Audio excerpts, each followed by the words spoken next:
Welcome back to Faye's Place, a podcast where dreamers have the liberty to dream. I'm your host, Phaedra, and I am so excited that we have this time to dream together.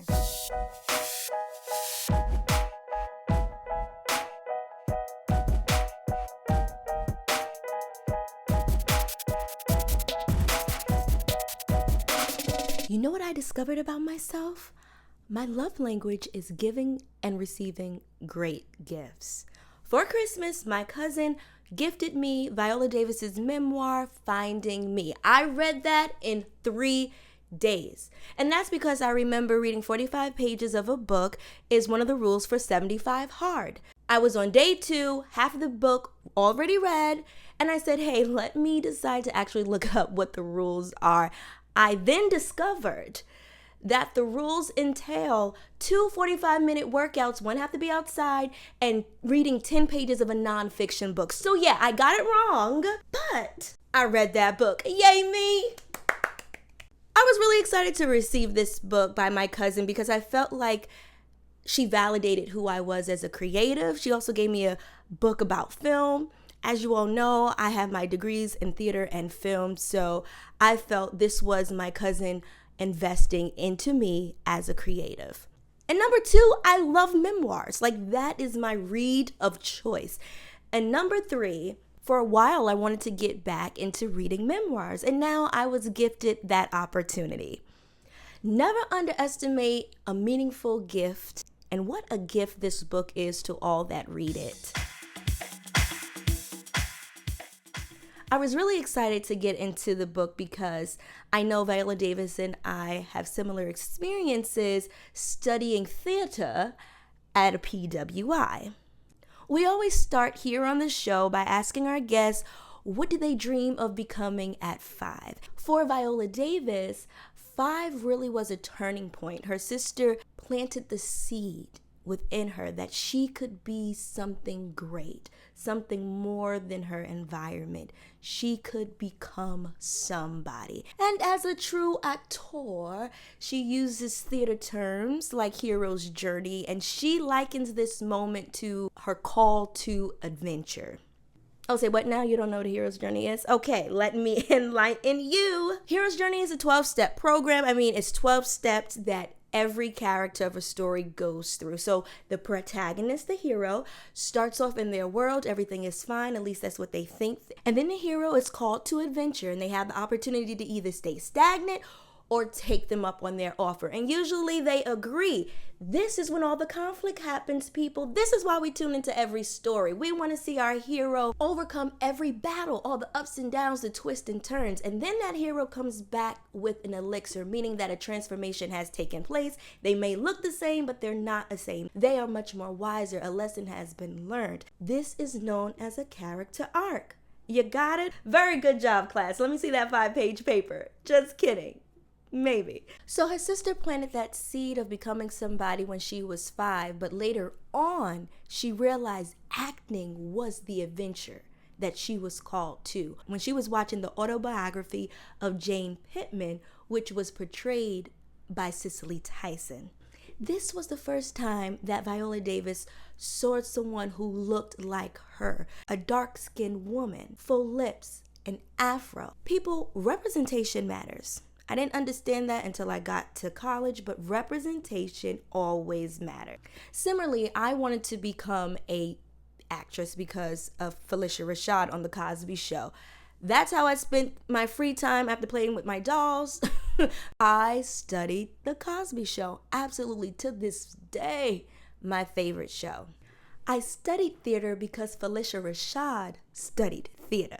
And little did I know that little fact was something that I had to keep calling upon throughout my college career to remind myself that, Phaedra, this is possible. So let me paint this picture for you. Our major met in a proscenium theater on campus that held about 300 seats, and it was practically filled. And I, Phaedra, was one of 3 Black students in the theater major. Now, mind you, I entered this major with a wealth of knowledge because I'm well-rounded in theater and acting and TV shows. I loved it. I studied it. However, very quickly, I realized that there's this unspoken rule that white is the standard. Viola Davis talks about how Juilliard trained her to be the perfect white actor. She talked about that it was really arduous, time after time, listening to white playwrights and listening to white guest actors come in and speak, and white methods and all of this stuff that's centered around white culture. I was like, it's about time somebody said it. The problem is not learning about them. The problem comes in, it's when you're only learning about them, as if nobody else contributed to this art form. It's completely disrespectful. And another thing that I'm really glad that she said is that she admits there are some classical pieces and contemporary pieces that she never wants to play. And I was like, I feel so validated. And it's not that it's bad, it's unrelatable. She went on to discuss that every year she squeezed herself into every project and every character. She thought she had to. And that's understandable, because if you are a BFA, you had to audition every time an audition came up. I was new to the field and I said, why would I want to audition for everything? I don't want every role. And plus, I'm Black. Now, we can entertain the idea of colorblind casting. However, I remember this incident where this particular student did not get chosen for the role because they said she did not look, I guess it was like French. She did not look French enough, yet she was white. And immediately I was like, well, if she didn't have a chance to get in, I definitely know my chances would be very slim. And on top of that, we did a lot of period pieces, meaning a lot of historical plays from like the 1700s and the 1800s. Black people were really not considered human beings until around the 70s. What role exactly do you think I was going to get in that play? And then I remember that they did have a maid role in that play. And I remember thinking to myself, if I auditioned, would I have gotten that role? And just say that I did. Would I, A, be excited because I got a role? Or B, would that role, and me being Black, perpetuate a stereotype that Black people have maintained in the mainstream for so long?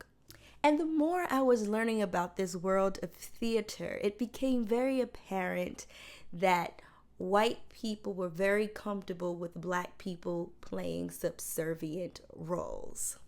And I could not, in good conscience, only play roles where Black people were maids, because I knew and I know Black people who are doctors and lawyers and millionaires and musicians and everything. I know the housekeepers, I know the sanitation workers, I know them all, and all of their stories have to be heard.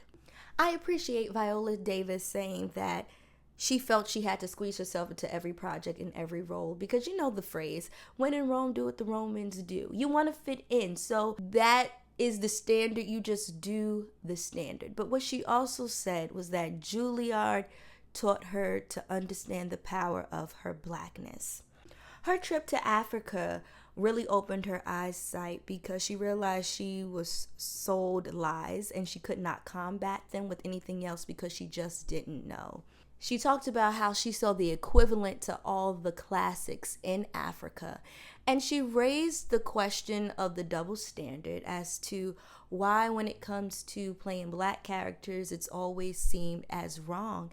In Africa, it's so beautiful. There's dancing, there's freedom, there's joy. And I remember that when I went to Africa, my favorite part was holding the babies on my back and learning all the different dances and songs, and they are a joyful people. What I love about Viola Davis is that she kept the main thing, and her main thing was becoming an actor.